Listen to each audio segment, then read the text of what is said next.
খবর? কেমন আছেন সবাই? আশা করি সবাই ভালো আছেন। তো আমি আজকে চাচ্ছি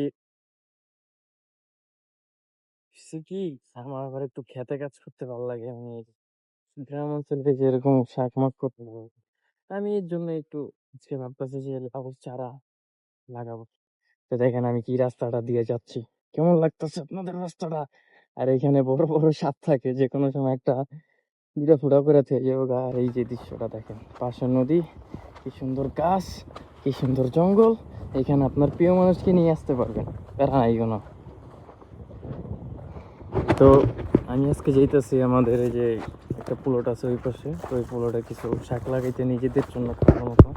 তো আমি আপাতত লাউ শাকটা লাগাবো, তারপর কলমি, তারপর আলু শাক, এভাবেই অল্প অল্প করে অনেক ধরনের শাক সবজি লাগাই দিব আমি। তো আমার যে যাওয়ার রাস্তাটা, এটা হলো এই যে এরকম জঙ্গলের মধ্যে দিয়ে। তো গ্রাম অঞ্চলের জায়গাটা এরকম জঙ্গলের মধ্যে দিয়ে হয়,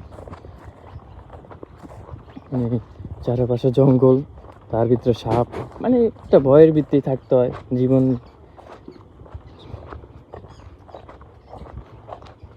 আর গ্রামের দৃশ্যটা দেখেন ভাই, জাস্ট ভিউটা লক্ষ্য করেন ভাই, জাস্ট ভিউটা।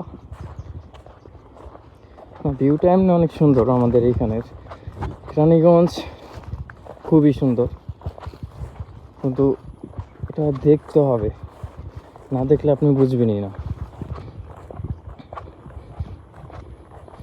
আমাদের বাড়ির পাশ দিয়ে যে একটা খাল গেছে, এই খালটা আপনার 3 থেকে 4 মাস পানি থাকে, তারপর শীতের সময় এরপরে কোনো পানি থাকে না। তো এই যে নতুন পানি আসছে, পানি ভালো না, নোংরা পানি, এর জন্য কেউ নামে না, কিন্তু পানিটা সুন্দর, দেখতে খুব সুন্দর লাগে। আমি আজকে যাইতেছি আমাদের এই যে একটা প্লট আছে ওই পাশে, তো ওই প্লটে কিছু শাক লাগাইতে নিজেদের জন্য খাওয়ার মতো।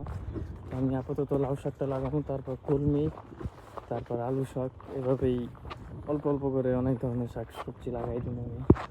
তো আমার যে যাওয়ার রাস্তাটা, এটা হলো এই যে এরকম জঙ্গলের মধ্যে দিয়ে, জায়গাটা এরকম জঙ্গলের মধ্যে দিয়ে হয়,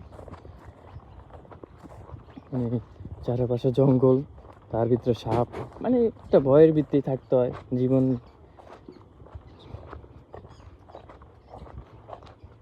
আর গ্রামের দৃশ্যটা দেখেন ভাই, জাস্ট ভিউটা লক্ষ্য করেন ভাই, জাস্ট ভিউটা।